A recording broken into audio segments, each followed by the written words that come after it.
Hello, everyone. This is Tamara Childs, and I don't know if you're feeling the full moon energy like I am, but today or early last night, we had a full moon in Aquarius.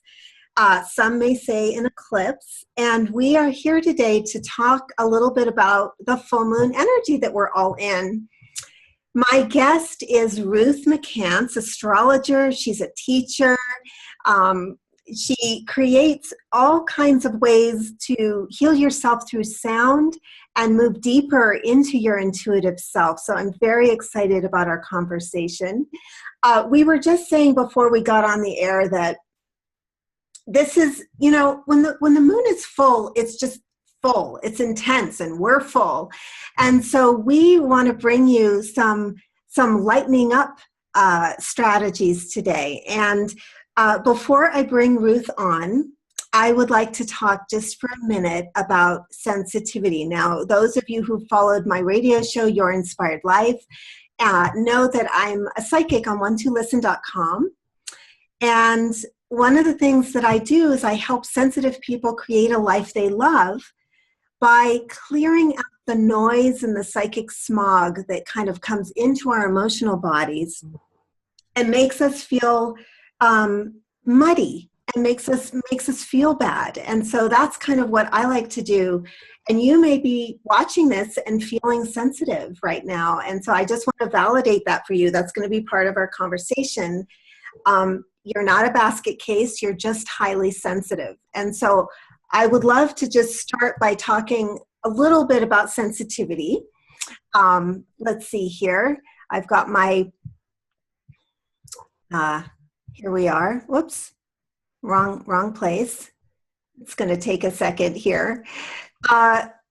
Okay, so there are three ways that we are very sensitive. We can be very sensitive on the mental level if we're introverts. And this is because we gather the details that the more extroverted people don't. And so we get easily overwhelmed as a result. Another way that we can be highly sensitive is through our bodies, through our nervous systems, because 15% of the population are HSP. They're highly sensitive.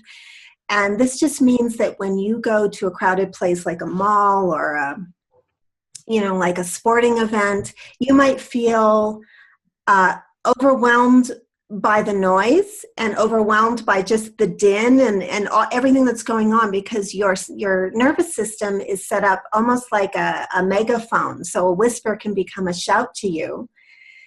And the third way that we can be really sensitive is energetically and empathically. And I have the feeling we're going to really get into that with Ruth today, because it's a moon in Pisces right now. And empaths feel what other people are feeling. They have a built-in BS detector. We feel the emotions of others. And we sometimes inadvertently process their emotions without realizing. And that's that muddiness that I talked about, where we feel smoggy and we feel filled up with something that's not ours. So I would love to offer this show with Ruth as kind of a toolkit and just an awakening into your emotional self. And so now I want to invite Ruth onto the show. She is... I referred to her earlier as sort of a high priestess of wisdom information. She's an astrologer. She's a teacher. Everything to bring you into this part of yourself. So, Ruth, are you here? Well, I hope I am.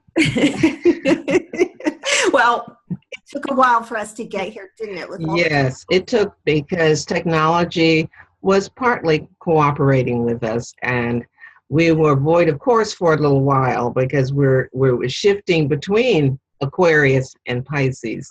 So I think astrologically and empathically, we both were picking up a lot of that energy of the shift. But it's really great to be here with you. Well, it is really great. And I was just going quickly to my notes. One thing I'd love to share with people who are tuning into this, and they'll be tuning in later. We were trying on a Google Air, but here we are doing, so we'll be uploading this later to the channel. Um, you taught a class this morning that was very interesting, and um, it had to do with our assimilation of our own emotional body, wasn't it? The moon in our own charts and how important moon energy is. Do you want to talk for just a second about the importance? What is that energy in us? Well, the moon energy, which everyone embodies or has within, is that inner feeling. It's the inner expression. You were talking about being empathic, highly sensitive. That's the energy that each person is carrying, and we each process the outer world slightly differently because each one of us is informed by that unique feeling. The moon, above and beyond everything else, is how we shift, and we're sort of like a gyroscope. We're shifting internally at all times. And part of what has happened in our world, we haven't really been taught how to experience that inner shift. And so we often project those feelings that are really intense, that sometimes feel uncomfortable, and even things that are painful. We often project it onto the world, and then it gets sent back to us, and it's doubly confounded because other people are sending their energy in, and so we come off not feeling very well. So the moon is really important in terms of understanding, how do I feel? I have to ask myself, each one of us needs to ask, how do I feel each day? What you're saying is so interesting because there's so much, now that we have social media, there's so much projection that's going on politically. I'm always very intrigued with topics such as race relations, civil rights, rights for women, and how everyone is perceiving that. And so lately it's almost seemed like the world is a funhouse mirror where you go in and everything's a little distorted according to who's seeing it. And so what you're saying, do you feel like in our culture, we have not accepted and received our moon energy, our emotional energy to some degree, because we do project it out, don't we? Into a big degree. Mm-hmm. In actuality, I think that the moon energy, and what I, as you referred to, I did a class on the asteroids, which are becoming an even bigger vibration and exploration of the moon energy, because the feminine principle within the world has been repressed for so long, and now it's rising. And so I like your analogy of a funhouse mirror, because all of that raw energy literally is coming forth, and it's being shown in all of the different ways. The unhappiness that people are experiencing with each other have to do, because we actually live in our emotions. We don't think first, we feel first, and then the mind comes in and sometimes distorts that feeling, but we all feel first. That's such an important thing that you just said. We're such a thinking world, we're so, and part of that is the masculine and the rational and that whole thing. And but we are thinking, operating from, and creating from our feeling nature first. Like you said, that's the part that doesn't lie. That's the part that even if we cover it over with, oh, I didn't really feel that, we feel what we feel. It's like the body, like you could feel warm or cold. The feelings that link to our emotions are feelings just like those. And I'm glad you said that, because you see, when we suppress and deny the feelings, often because it's not really, the feelings are over here and the body's over here, they're linked. And when we deny the feelings, our bodies often act that out immediately. We get the repercussions. It's instantaneous, really, because the body, feeling, body. Is it okay if I share a couple of nuggets that you shared this morning as far as the feminine asteroids? And I believe you're probably going to be teaching more and more about this because it's really needed. That we've been looking at Venus, Mars, the Sun, the Moon in the chart, but unless we go into the almost like those planets are not all that we are. It's almost like transpersonal psychology. We have to go beyond ego. And so the asteroids, don't they help us embody deeper levels of our feeling nature? Absolutely. I made the point this morning that Venus and Mars have done, within an astrological chart, they've done the heavy lifting of doing the best that could be at a particular time in terms of our feelings. But the Moon and Venus are like the opener. They're like the containers. And then these asteroids, particularly Sirius, Vesta, Juno, and Pallas, are coming in and helping us to fine tune ourselves from the feminine standpoint. They're helping us to fine tune all of that repression and experience of the wisdom that we all carry within, whether you're male or female. Mm-hmm. But they're helping us to begin the process of really looking at ourselves. You know what also really occurs to me is that, you know, we each have our own moon sign, right, in our charts, and our own emotional capacities and tendencies. You know, it took me a while in my life to understand that we all feel very similar emotions and feelings. Mm-hmm.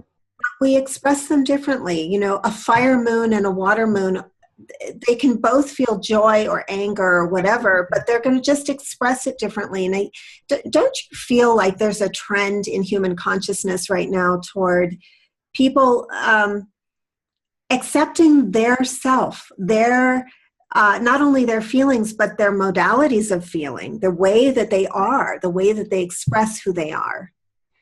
Absolutely. You get, for example, you have a fire person.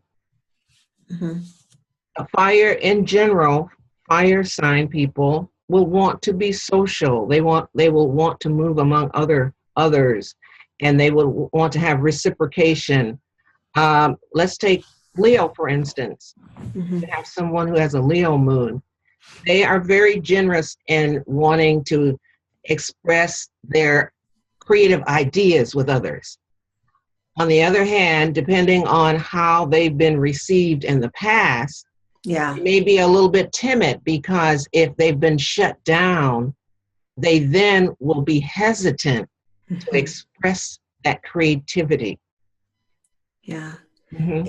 It's so much about our increased awareness, but also self-education, don't you think, about understanding our charts and understanding how we're built. I'm always saying to my highly sensitive, empathic clients that there's nothing wrong with you. You know, having a lot of awareness and sensitivity where you merge with others is only problematical if you don't know what's yours and what isn't.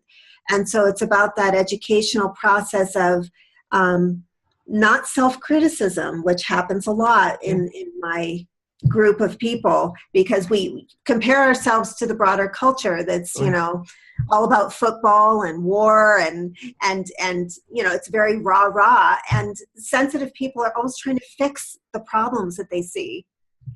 And I think also fixing themselves and thinking there must be something wrong with how I respond to the world around me. And so I think I'm excited about this time because teachers are coming up like you and other teachers who are teaching people how to know themselves better so that they can accept themselves. Well, you know, I call the astrological chart a life map.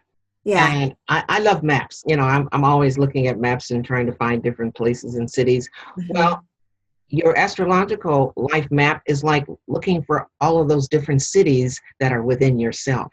Yeah. And looking for the roads that will take you to those special places within yourself.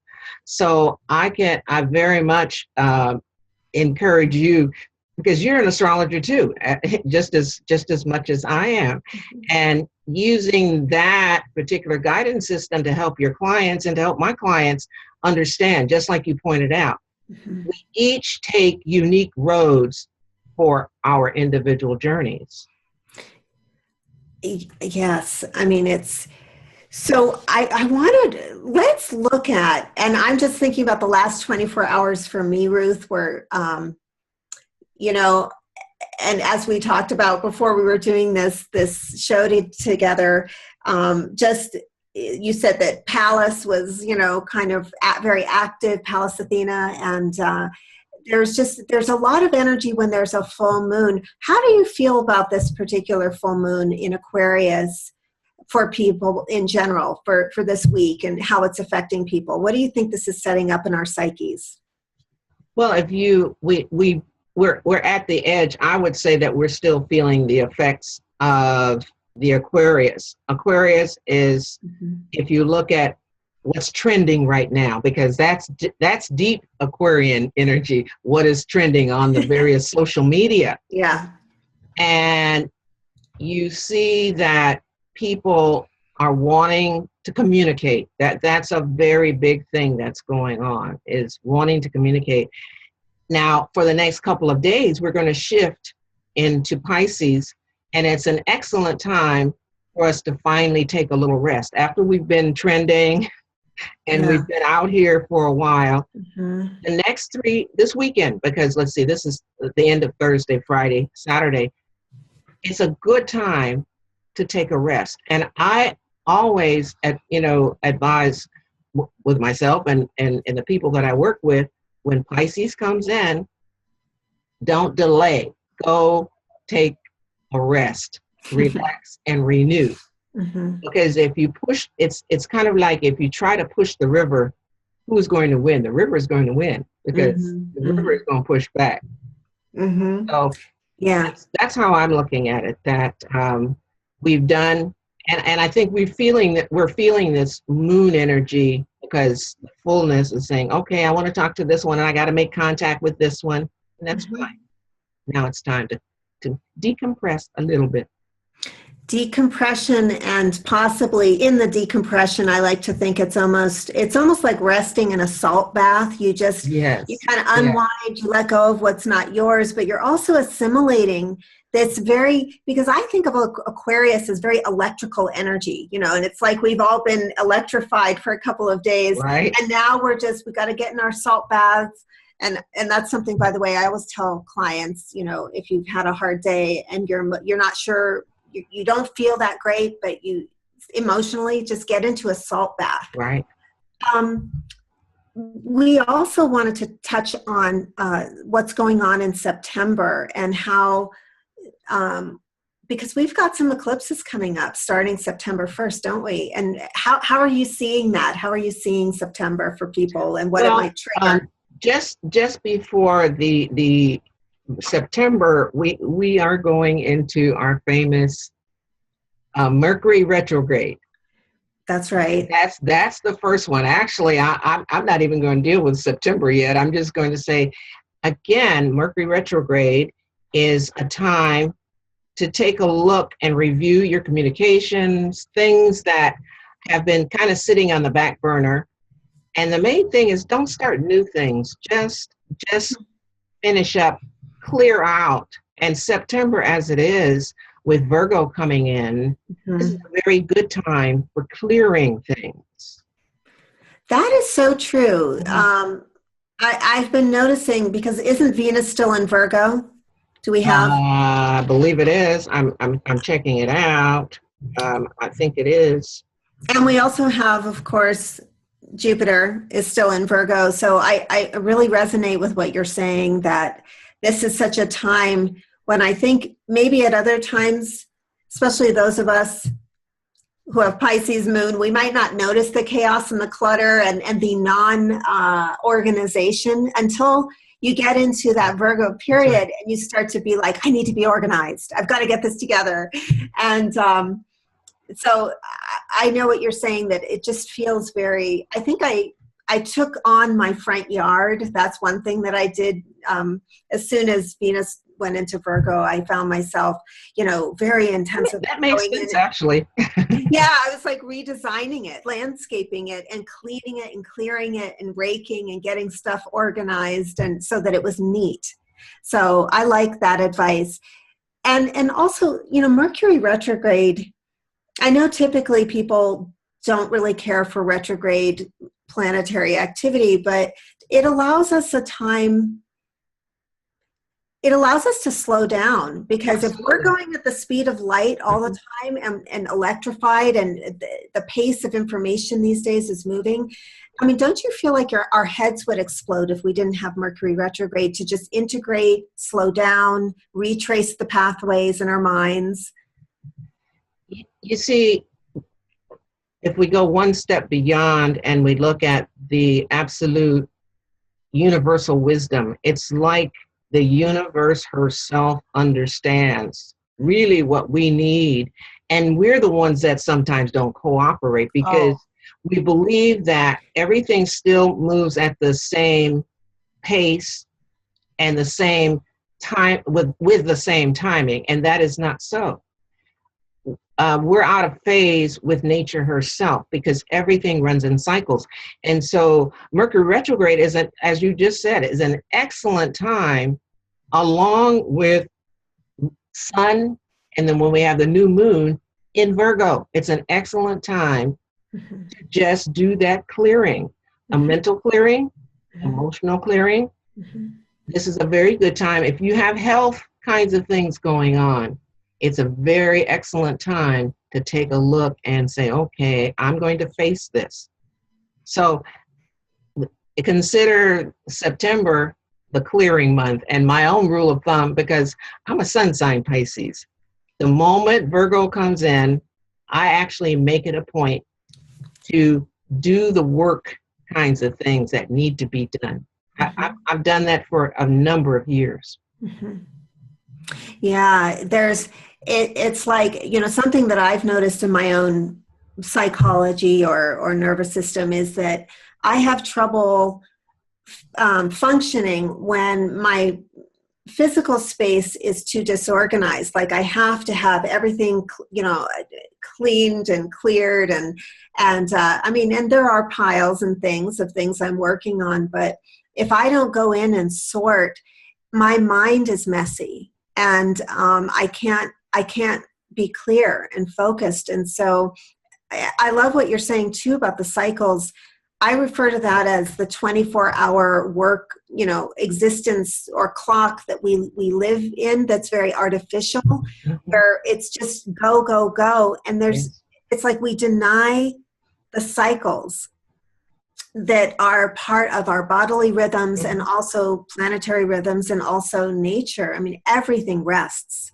Everything has to rest. And so I think cycles are so important.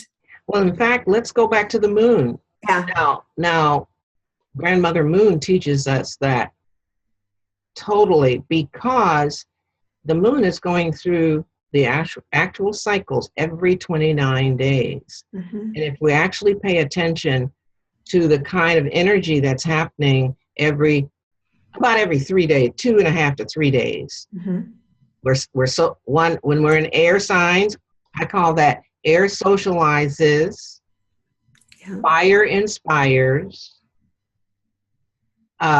water visualizes, and earth materializes. If we can take those four, that elemental, that little tiny elemental way of approaching the moon would even help us. So what you just said, I love that little key code for people listening. So air socializes. So when you know the moon's in an air sign, that might be the time. And also it helps you not be critical of yourself. I always say to people, if there's a party going on and you're not in that rhythm, you're not in a cycle to be social, follow your cycle. If you can follow your own cycle, and I think that's another reason why these teachings are kind of coming out right now, is for people to learn because otherwise we get sick. If we're only on Right. one speed, we That's right. can't function. So air socializes, fire Inspires. inspires, Hmm. water Visualizes. visualizes, Hmm. and then And earth earth materializes. materializes. Yeah, that's a really great thing to offer people because we need to track our cycles more. Yes, but and it's just a little, like you say, a little key to help you say, okay, if I have a project where I have to talk to people, even though I might be, I'm Moon in Scorpio, and I'm not always into talking. But for example, with Moon in Aquarius, that makes it a little easier because this today is an air socializing kind of time. Mm-hmm, mm-hmm. Do we want to go into for people the September eclipses, or do we want to make that part of another thing and keep this just about the full moon? What do you Yes, think? let's leave that. Well, let's leave that for another day because there's plenty there There is for plenty. our next segment. Okay, well that sounds good. Yeah, and we want to keep this kind of short and sweet anyway for people. And Ruth, I would love to offer people, where can they find out more about your wisdom and what you offer to clients? How can they find you on the web? You can find me at soulsoundinsights.com, and I'm hanging out there a bit. I'm also on Twitter, Ruth Soul Sounds, and over on Instagram. Soulsoundinsights.com. That's my website. Yeah, that's your website. Mm-hmm. And you can also find Ruth on Twitter. And of course, those of you who know me, and some of you don't, of course, I'm available for psychic readings and clearing work that I do on 12listen.com. And so we will end this just saying that we hope you take in your own emotional experience during this full moon time and whatever's coming to fruition and fulfillment for you as a result of this Aquarius full moon. And you'll be hearing from us very soon because we're going to hit these eclipses and Absolutely. hold your hand and talk more and investigate Ruth's work because the feminine asteroids are fascinating. It is. And my palace, Athena, is going to go play drums at the moment. Sounds good. Yeah, I think I'm going to take advantage of this Pisces moon and do a little resting now, I think. Well, I'm going to rest through, doing a little drumming. I think it's a good thing. Mm-hmm. Thank you, everybody, for watching, and we'll be with you really soon. Thank you, Thank you, Ruth. Bye, everybody. Bye.